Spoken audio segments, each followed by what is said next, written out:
Të nderuar shikues, mirëmbrëma dhe mirë se erdhët në një tjetër edicion të emisionit politik Zoom, këtu në ekranin tuaj. Në këtë emision, fokusi ynë është mbi zhvillimet më të fundit politike që kanë trazuar skenën politike pas largimit të Arben Taravarit nga koalicioni qeveritar dhe kuptohet nga koalicioni Vlen. A është ky një moment i dobësimit të Vlenit apo një hap drejt konsolidimit të brendshëm? Kush do t'i marrë resoret e aleancës për shqiptarët pas largimit të Taravarit dhe do të ndryshoj balanca e pushtetit brenda qeverisë? Në studio sonde kemi të ftuar deputetin e Vlenit Adnan Azizi, me të cilin do të flasim pa filtra për gjithë shka që po ndodh në skenën politike, nga raportet me partnerët në pushtet, të përfaqësimi shqiptarëve në institucione e deri te përgatitjet për zgjedhjet lokale. Zoti Azizi, përshëndetje dhe mirë se erdhët në emisionin Zoom. Përshëndetje dhe mirë se u gjej. Kënaqësia është e jona që tu kemi në këto minuta për të diskutuar, siç thash, pa filtra për të gjitha zhvillimet aktuale politike. Zoti Azizi, pas largimit të aleancës për shqiptarët të udhëhequr nga Arben Taravari, nga koalicioni Vlen dhe nga koalicioni qeveritar, si e vlerësoni aktualisht pozicionin e Vlenit brenda qeverisë? A ka ndikuar ky largim në peshën politike të Vlenit në koalicionin qeveritar? Vetëm më lejoni t'ju bëj një korrigjim, ndoshta zhvillimet e fundit e kjarsojnë këtë që do e them unë, nuk është larguar aleanca për shqiptarët nga qeveria. Pse mendoni se është? Është larguar Arben Taravari. Pse mendoni se është kështu? Në rast se i ndiqni gjithë distancimet e eksponenteve, strukturave dhe gjithë ata që kanë bartë procesin e aleancës për shqiptarët, ato për çdo ditë deklarohen se janë në Vlen, mbeten në qeveri dhe janë bashkë me ne për të vazhduar rrugtimin që e ka nisë. Megjithatë ne shohim tërheqje Arben Taravari, si nga Arben Taravari, si nga zëvendës ministri i Bujqësisë Flahron Bexheti, si nga zëvendës ministrja Elfeta Ismaili, nga koordinatori Blerant Ramadani, kështu me radhë, këto gjithë janë kuadro të aleancës për shqiptarët. Ato janë, më falnin, janë disa individ, shumica absolute apo dërmuese e aleancës për shqiptarët mbetet aty ku ka qenë, pas dekonspirimit dhe deshifrimit lojës të cilën e ka shit Arben Taravari, për çdo ditë unë jam në kontakt me aktivistë të shumë të aleancës për shqiptarët, ato po kërkojnë llogari dhe sqarim, dhe nga momenti që dita ditës po zbardhet ajo lojë në prapavi e Arben Taravarit, Arben Taravari po mbetet lakuriq, i zhveshur, i papërkrahur. Dhe shumica e aktivistëve, votuesve dhe strukturave të aleancës për shqiptarët në rast se i ndiqni rrjetet sociale, për çdo ditë kemi distancim dhe që deklarohen se mbeten në Vlen dhe do të vazhdojnë të jenë pjesë e Vlenit. Megjithatë, t'i kthehemi pyetjes, cila është pesha e Vlenit pas kësaj goditje, sepse faktikisht morët një goditje këto ditë, një goditje politike. Shif, tash kur ka lëvizje të këtilla të formës pazakont, që është një absurd i llojit të veçantë, si rasti i Arben Taravarit, për një moment shkakton turbullira derisa të zbardhet situata dhe të deshifrohet loja. Dhe atë që e kemi thënë ne, se Arbeni veç është fut më një agent të BDI-s dhe se ai gjithmonë duke qenë në Vlen, koketojte me Ali Ahmetin dhe bëjte lojën e dikujt tjetër. Dhe ishte qëndrimi im që ai do duhet përcaktohet, o të mbes në Vlen dhe të jetë konstruktiv dhe bashkë të vazhdojmë rrugën që e kishim nisë, ose nëse vazhdojmë koketimin, bashkëpunimin dhe kalkulimin që në zgjedhjet lokale të shkoj edhe me BDI-n, ose absurdi më i madh që deklarojte ai se në zgjedhjet lokale do bashkëpunoj edhe me pozitën, edhe me opozitën, edhe me BDI-n, edhe me LSDM-n, edhe me Levicën, edhe me Vlenin, ishte një akt i papranueshëm, apolitik, i papar, jo parimbor, dhe s'di si të them tjetër që e implikon Arbenin si një figurë kontraverze që humbi rrugën në oborin e vetë dhe që ka indikacione se ai ishte i kapur dhe i shantazhuar keq Për çka? nga Ali Ahmeti dhe BDI. Për çka i shantazhuar? Tashte, ajo për çka më kanë bo pyetje edhe shumë aktivistë të Aleancës për Shqiptarët. Sepse a keni dëshmi, sepse kjo është një akuzë e rëndë. Jo akuzë, se nuk ka logjik të jesh pjesë e qeverisë, që akoma si ka bo një vjet, dhe para 3 muaj të bëjsh një status për të thurë lavde për qeverin, për ndryshimin dhe për të arritur atë qeverisë, dhe një muaj pas të hedhish gurë e dru. Dhe thot paraqet një situatë, një ndërhirje eklatante dhe një ndryshim rrënjësor të një politikani i cili vetëm se mund t'jeti kapur dhe i shantazhuar. Dhe sidomos, ndryshimi radikal i Arben Taravarit ka ndodhë pas prishjes së tenderimit të parkingut të spitalit të qytetit të Shkupit. Megjithatë, kur jemi te Taravarit, ngelemi këtu, zoti Taravari në daljen e tij nga qeveria ju akuzoi për dështim në zgjedhjen e ndryshimit të shqiptarët, për dështimin në përmbushjen e premtimeve të cilat i keni dhënë gjatë fushatës paraelektorale. Si përgjigjeni kësaj kritike që vjen nga bashkëthemeluesi i koalicionit tuaj? Shif, unë kam tjera parametra. Qeveria për çdo muaj bën anketime dhe bën vlerësim të punës së vet.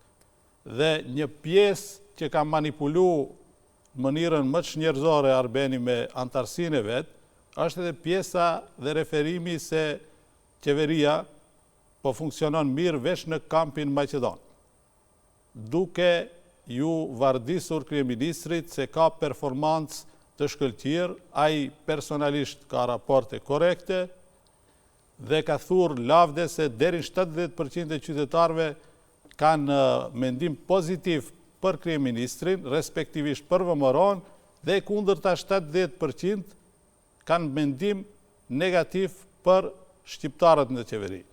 Të dhanat që i kemi edhe ne nga anketimet, por edhe nga institucionet me relevancë ndërkombëtare, është se shqiptarët e kanë rrit besimin tek qeveria, edhe të përfaqësuesit shqiptar, të vetmit institucione që nuk kanë rritje, po kanë rënje në besueshmëri, është Ministria e Arben Taravarit, që e dini sa vdekshmëri ka pas, është i paralizuar sistemi, dhe më konkret unë vin nga Tetova, asnjëherë më parë nuk ka qenë ashtu i bllokuar spitali i Tetovës, me fonde, me projekte, me aparatur, me infrastruktur, me logjistik, dhe është i lënë aq keq sa që po të shkoni ju si mediuma që për një vizit, do shifni se është kriju një tmerr i vërtet.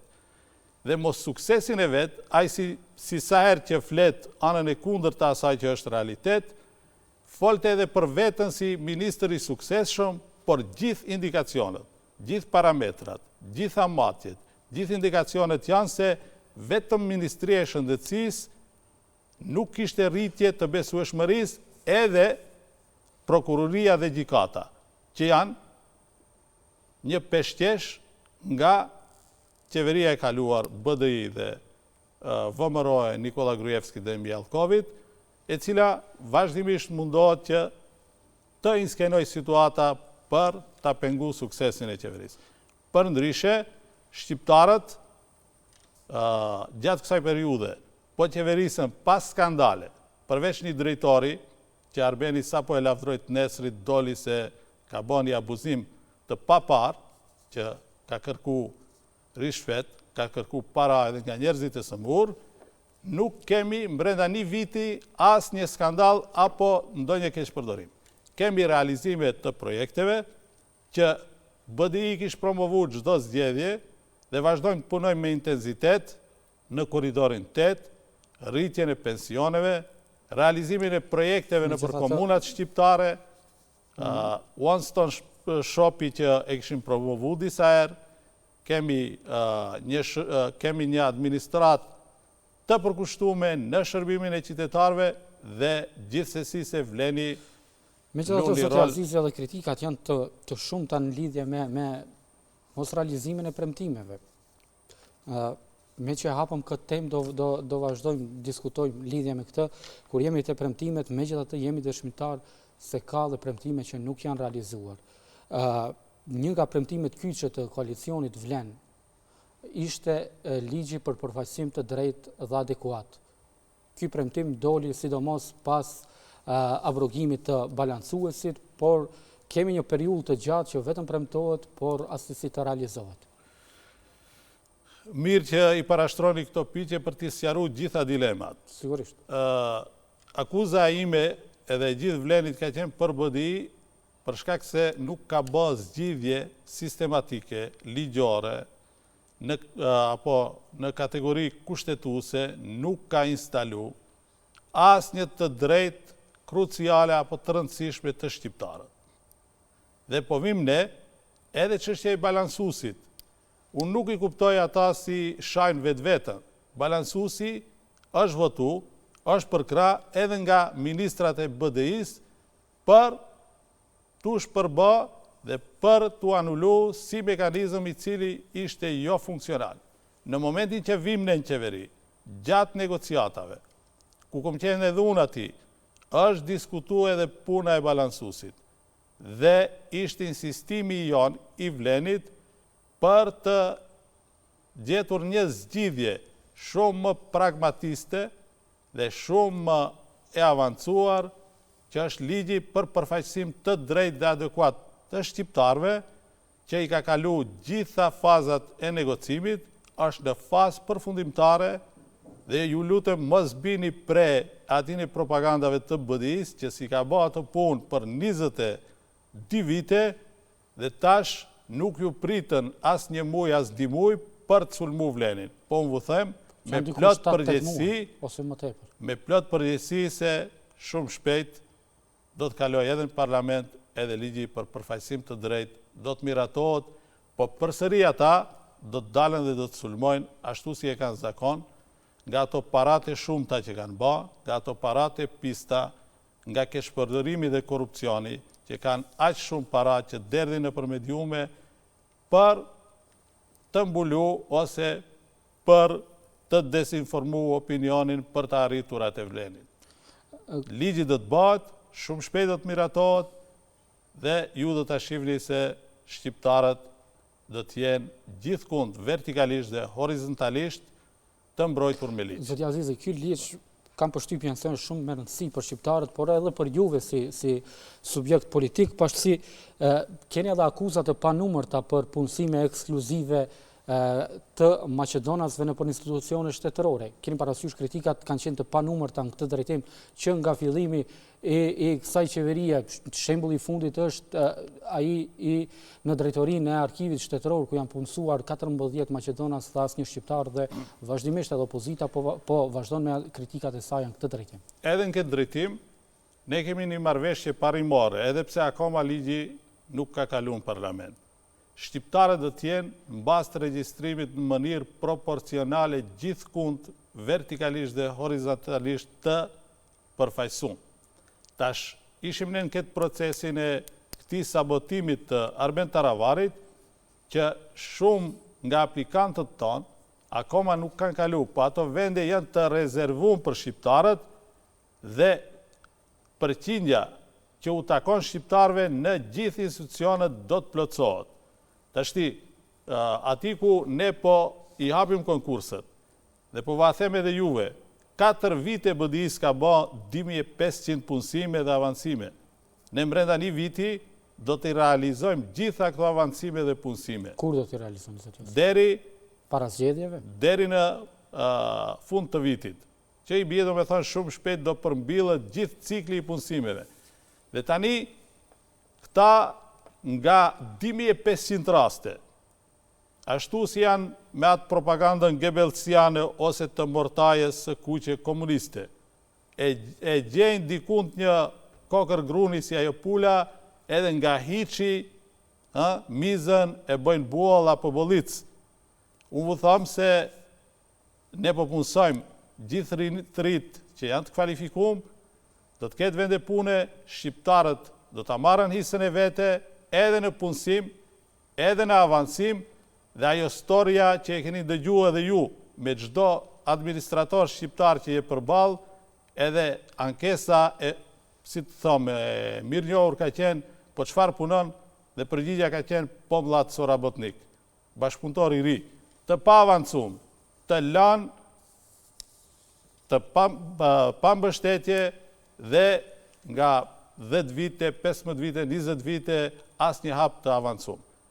Me ardhjen tonë në pushtet, kjo storje dhe kjo histori përfundon, shqiptarët do të avancojnë, shqiptarët do të punësojnë. Ju po flisni në këtë mënyrë, por e kemi parasysh që edhe një numër i madh i prorëve në për disa institucione shtetërore ku shqiptarët janë përjashtuar nga pozitat kyçe dhe janë zëvendësuar me Maqedonas në krye të tyre.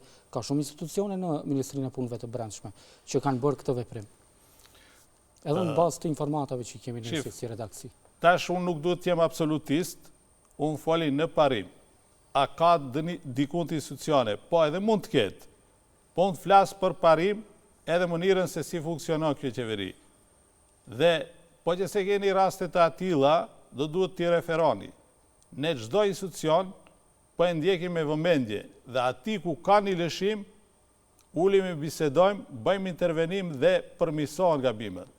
Dhe unë mund të flasë deri në këtë moment se ka një bashkëqeverisje korekte, po ka edhe si rastet të këtilla tash, ato problemet ekzistuese që ishin brenda vlenit, që si rasti i këtine funksionarve ose i zavendës ministreshës, që ishte total out, mos flasë që nuk e di tash performancën e asaj individuale, dhe të zotit Taravari, që ti je i penalizum, se një shtile jotja nuk të funksionon, dhe ai tjetëri nuk të referon për gjendje reale. Tash kur më vleni te i kalon këto problemet e mbrendshme, dhe po konsolidohet, po hin me kuadër profesional, cilat menaxhohen nga organet cilat e mbikëqirin në politikë bërje dhe menaxhimin me institucione, besoni që nuk do të keni shembull të atill. Përveç tash raste të izoluara që varen nga një individ i cili ka edhe në anën tjetër, domethënë ankesa, edhe nga pala Maqedone, nga vetë kuadri vetë ankohëse nuk janë konstruktiv, nuk janë funksional, derisa të merren masa dhe tipat të këtill, apo personat të këtill, që nuk janë në krye të detyrës të eliminohen ose të suspendohen nga detyra. Mirë, zoti Azizi, do flasim në lidhje me grupin parlamentar i cili mori një pamje të re, grupit parlamentar të Vlenit. Zyrtarisht për momentin po numëron 9 deputet. Si do të vazhdoj të veproj grupi juaj parlamentar? Keni paralajmëruar që ky grup parlamentar do zgjerohet, ka zëra që po diskutoni me deputet të ndryshëm të opozitës. A mund të na konfirmoni nëse po zhvillohen kontakte për të bashkuar deputet të caktuar në koalicionin Vlen? Ne vazhdimisht jemi në kontakt, sot promovuam edhe koordinatorin e grupit parlamentar. Ne sot ishim 9 deputet, që brenda javës do të jetë edhe deputeti 10.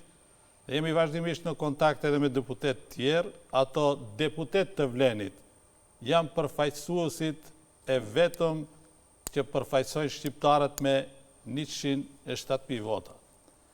Edhe deputetët tjerë që i morën votat në emër të Vlenit, ne ju kemi bërë ftesë dhe jemi vazhdimisht në kontakt dhe në bisedë që ato të qëndrojnë besnik asaj vote, për shkak se votat dhe mandatet i morën nën siglin, nën amblemën e Vlenit. Dhe qytetarët u adhan në emën të ati ndryshimi dhe në emën të ati betimi dhe ati zotimi. Dhe unë besoj që gjitha të kolegë që i kemi ati janë të ndërgjegjshëm, ti që ndrojnë besnik votuesit, atine që i mbështetën, që u adhan votën, atire që u besun, dhe mos bien pre e pazarave që Arben Taravari askush nuk e di për çfarë motive, për çfarë pazare, për çfarë qëllime, ata që i nxori para një vite nga partia e vetë, duke shkaktuar çarje për shkak se lideri Zjadini i çonte në BDI, mbas një viti, kur vetëm se BDI është etiketume si parti non grata, e stërmbushur me listat të zeza, ku kapiteni anijës la anijën dhe shkojnë në Arati, dhe mbas një viti Arben Taravari i fton antarët e vetë t'i kthej t'i qoj përsëri në BDI. Që është absurdi më i madh që u ka ndodhur shqiptarëve këtu. Keni diskutime vetëm me deputet të Aleancës për Shqiptarët apo edhe me deputet të opozitës shqiptare? Tash shive, kjo është edhe çështja e përcaktimit strategjik të qeverisë, për shkak se qeveria ka numra stabil. Do të thënë, ka numra të mjaftueshëm. Tash në bazë të nevojës që paraqitet, ne jemi në kontakt edhe me deputet të etnive tjera që kanë gatishmëri të bëhen pjesë e shumicës parlamentare. Dhe unë kam besimin që ky numër 10 do të shkojë 14, po pse 15 edhe 16. Ka një disponim, normal që kjo qeveri shihet se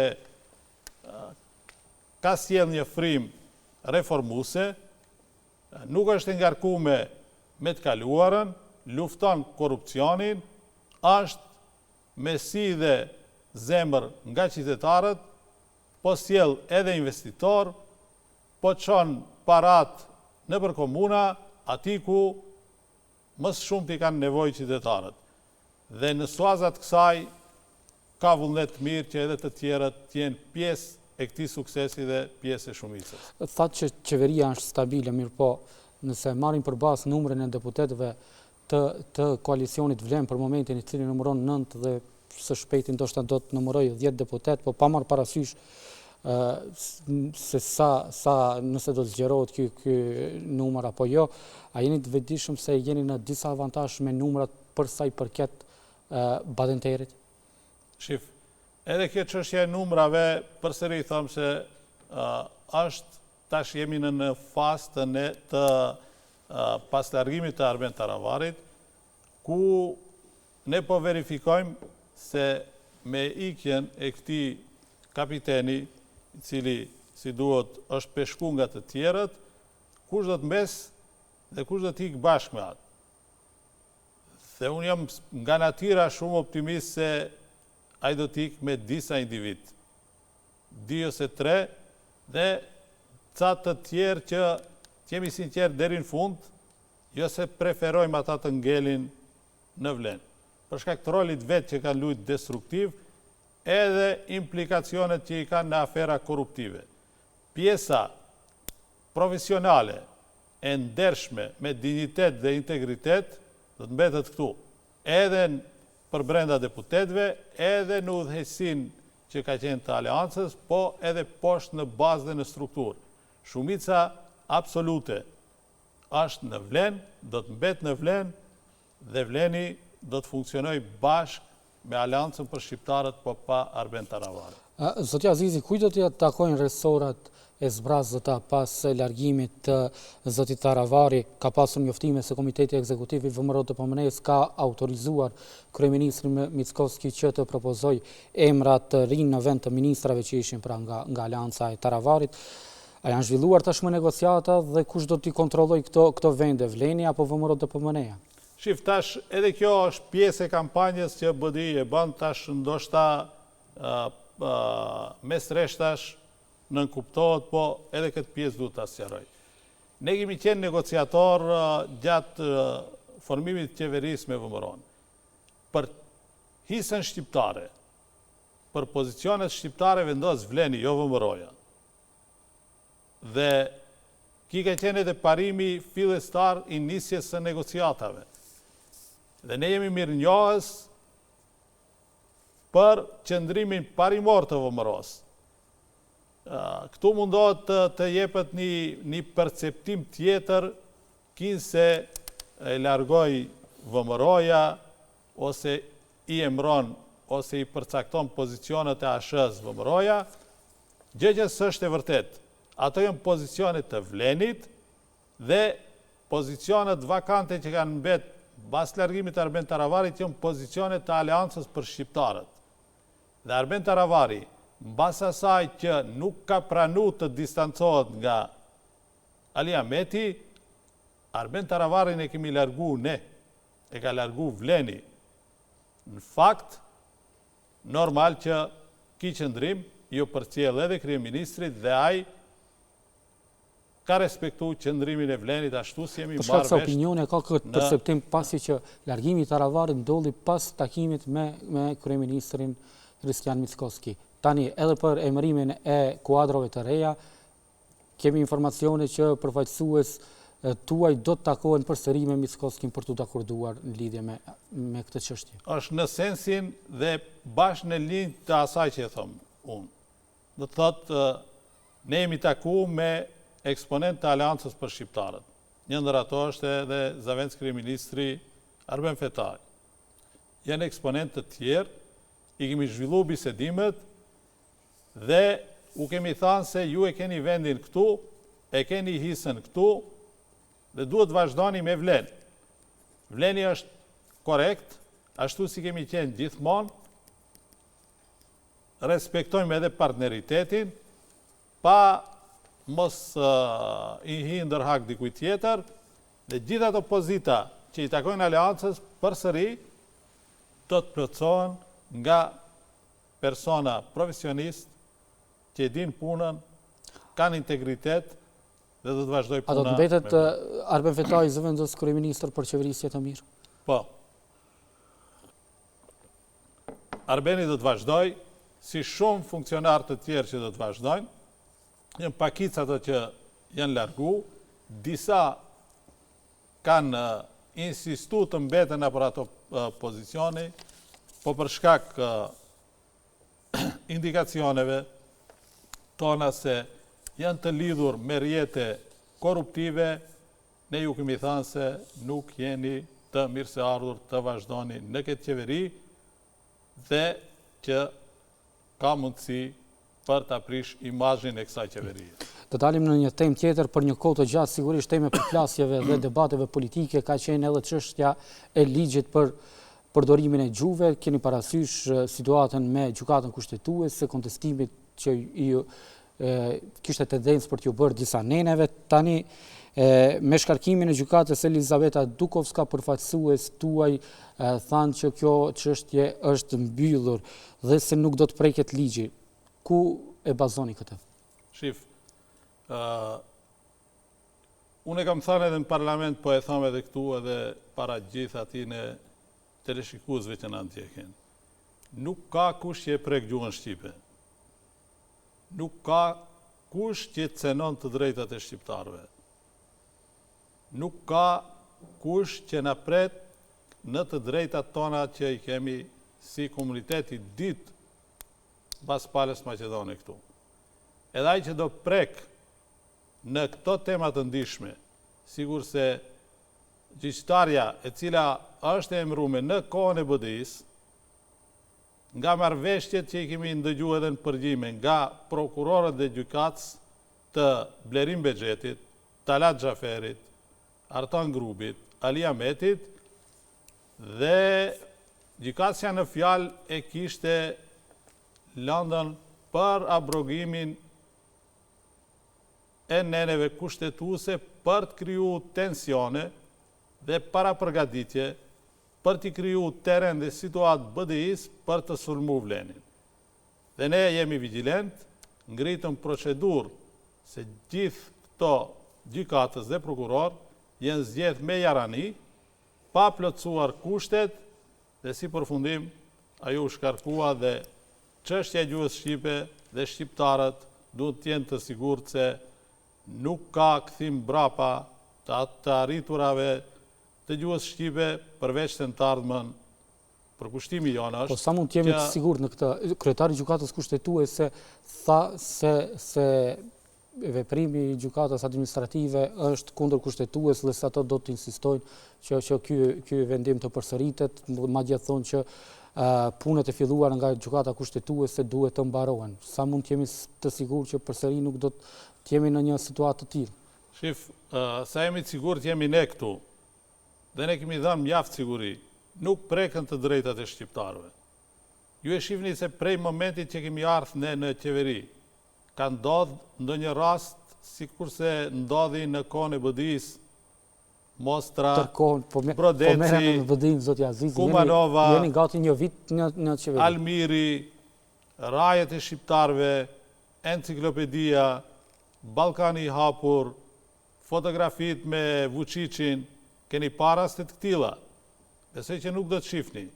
Nuk ka më shqiptar që vujnë për burgje nga montimet politike që i bari dhe që i toleroj BDI-ja. Ka qenë edhe premtimi juaj që për ato raste ku ka dyshim të skajshëm se janë të montuara të rikthejnë në rigjykim dhe të vendoset drejt.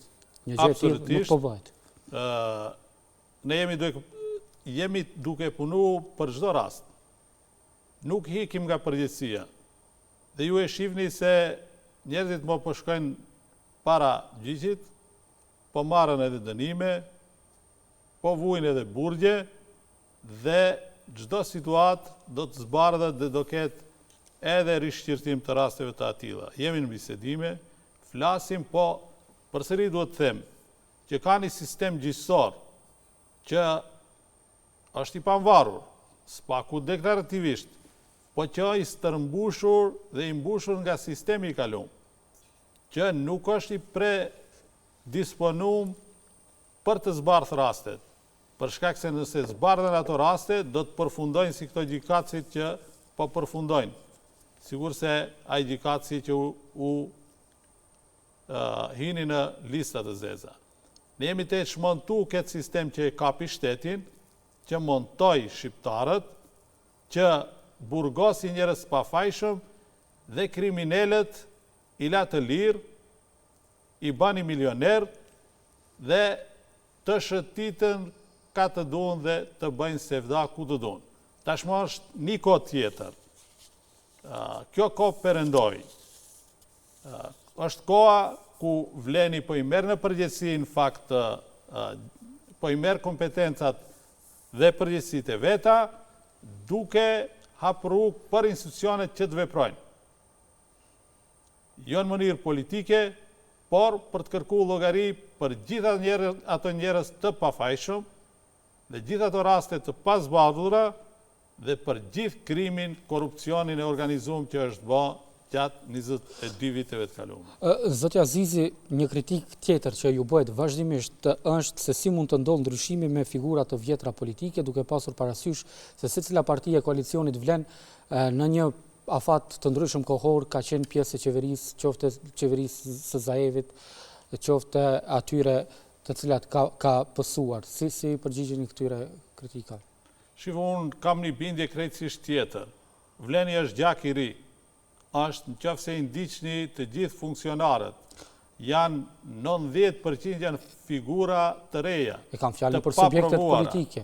Zëvendës kryeministri Rezet Mexhiti ka qenë pjesë e BDI-s, ju si Lëvizje Besa keni qenë në një koalicion me LSDM-n, Alternativa ka qenë pjesë e qeverisë. Pjesë e qeverisë ka qenë edhe kryeparlamentari Afrim Gashi si pjesë e Alternativës. Keni parasysh konotacioni ku po dëshiroj t'ja jap? Tash subjektet politike janë themelu për të qenë pjesë e qeverisë, apo? Është me rëndësi që në atë periudhë kur ti je pjesë e qeverisë, çfarë përfaqëson ti aty në atë qeveri? Je pjesë e përkushtimit dhe angazhimit për të realizuar zotimet tua, apo je pjesë e kapjes dhe korrupsionit që e bënin të kaluar tandemi VMRO-BDI? Dhe ne ishim për aq kohë sa kishim hapësirë dhe aq sa kishim hapësirë i shërbim qytetarëve. Dhe unë mendoj që rastet këtilla janë edhe subjektet të tjera. Po në momentin kur ngushtohet ajo hapësirë, ne nuk kemi qenë pjesë e qeverisë. Dhe në rast se e merr në retrospektiv, e shef se shumë pak të subjekte kanë qëndruar në qeveri. Me thënë është çdo herë as një vit.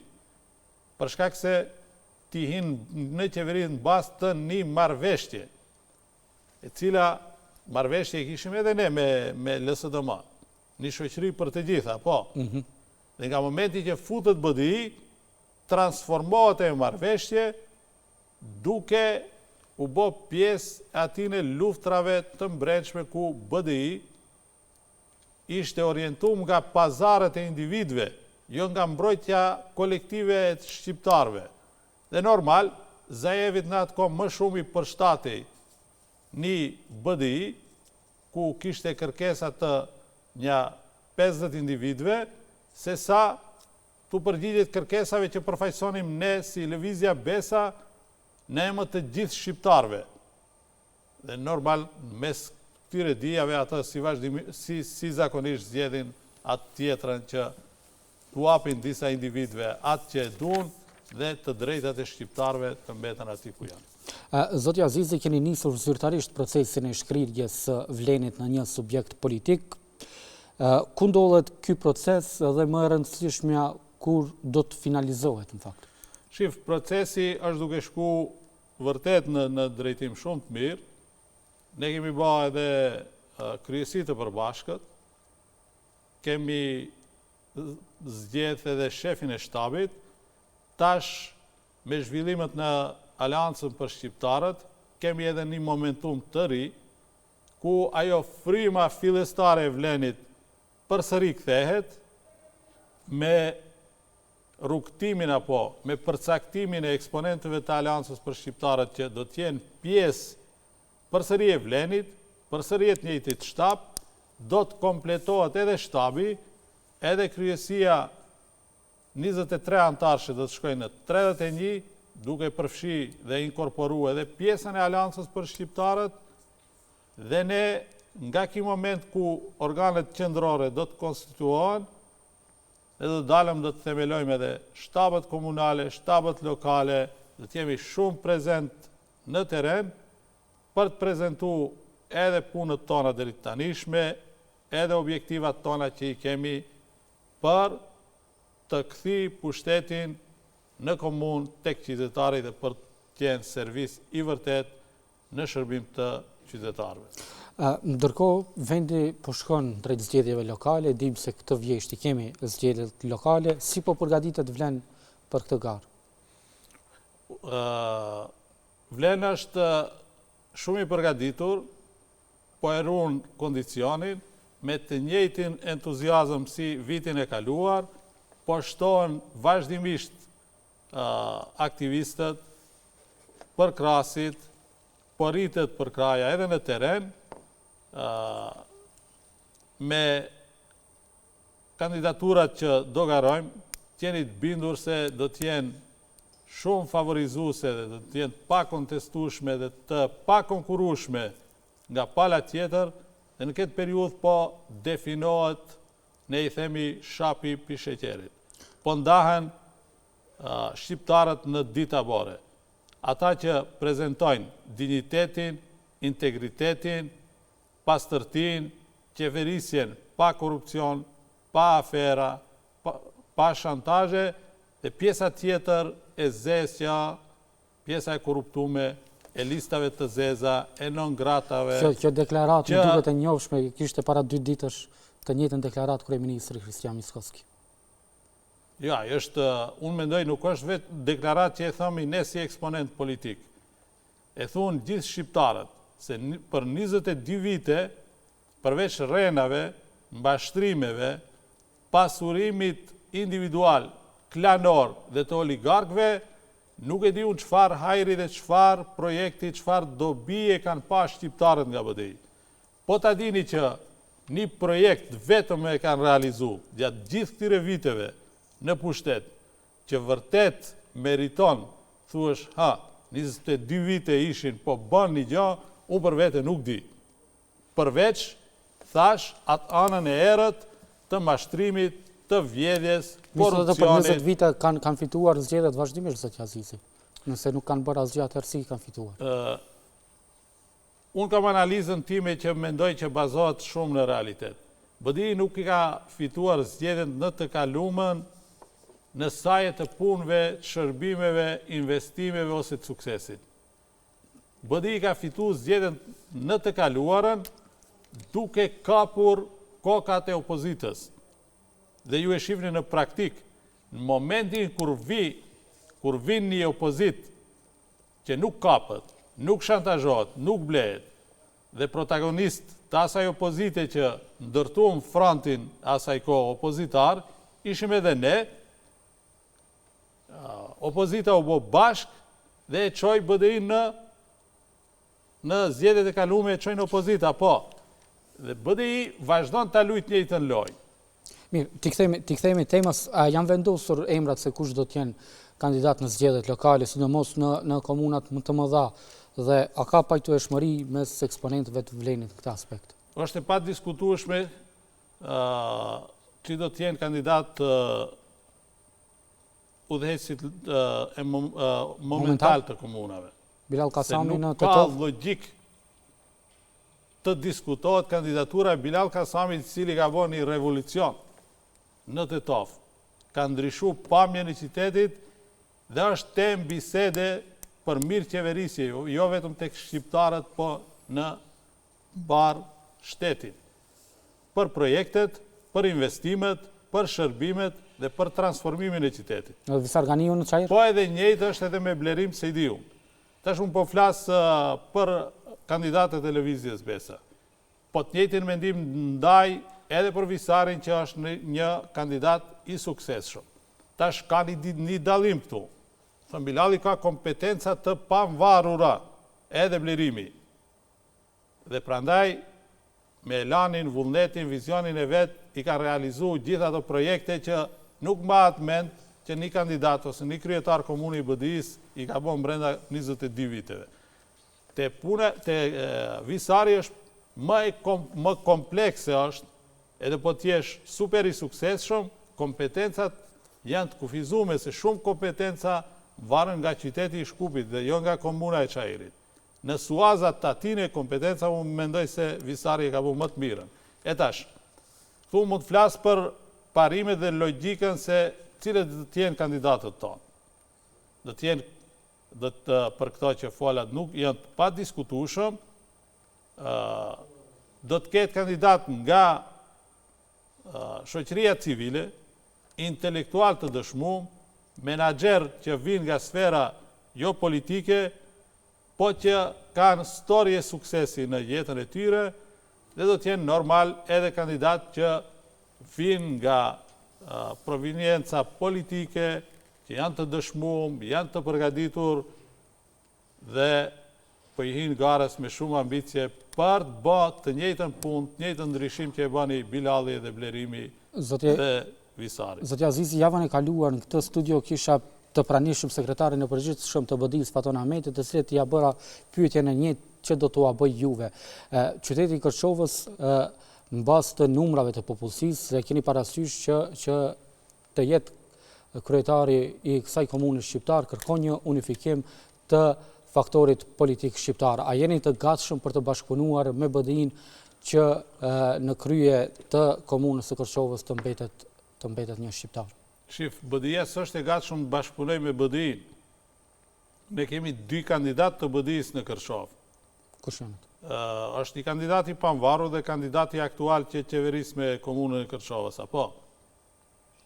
Dhe normal që i bie edhe ne të kemi kandidatin tonë.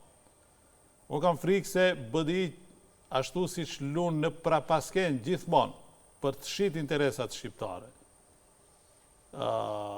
Dhe shqiptarët që mos arrin ta fitojnë kësaj radhe Kërçovën, është edhe loja e BDI-s që ajo si subjekt po sponsoron ose përkra di kandidatura. Atë aktualin dhe atë të pavarrurin, që për mendimin tim është po ashtu kandidatur e BDI-s, edhe pse thot jam i pavarur dhe kërkon mbështetjen e Vlerit. Kemi dhënë prova gjatë gjithë veprimtarisë tonë, kur është në piqe interesi kombëtar, të i kalojmë edhe interesat individuale, partijake, politike, dhe të mbrojmë interesin e shqiptarëve.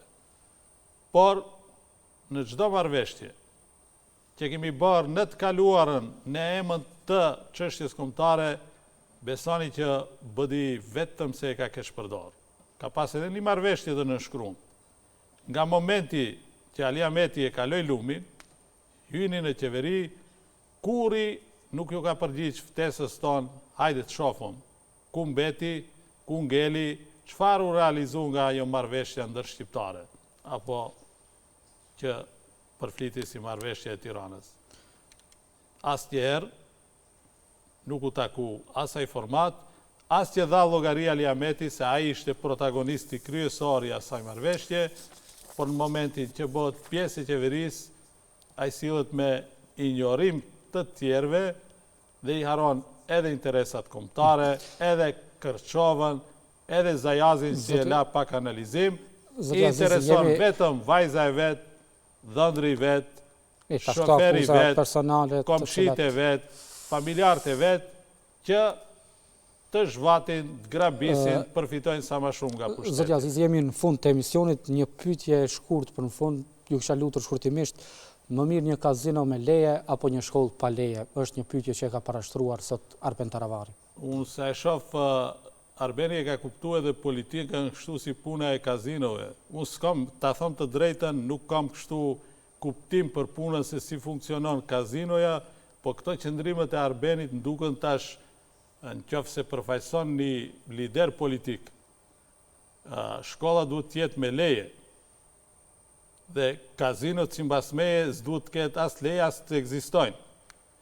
Por zotëriu në fjalë, kur ishte pjesë e qeverisë, shifte vetëm parkingun të marrë leje dhe në asnjë rast se ka ngrit çështjen se ka një shkollë shqiptare pa leje ta pajisi me leje. Po jemi ne këtu, edhe atë çështje do ta zgjidhim. Çdo problem që e kanë shqiptarët, ne do të ballafaqohemi me përgjegjësi do ta zgjidhim. Zoti Azizi, ju falenderoj që ishit këto minuta me ne. Shikues të nderuar, ju falenderoj edhe juve për vëmendjen, nga unë Ersan Pajaziti, natën e mirë.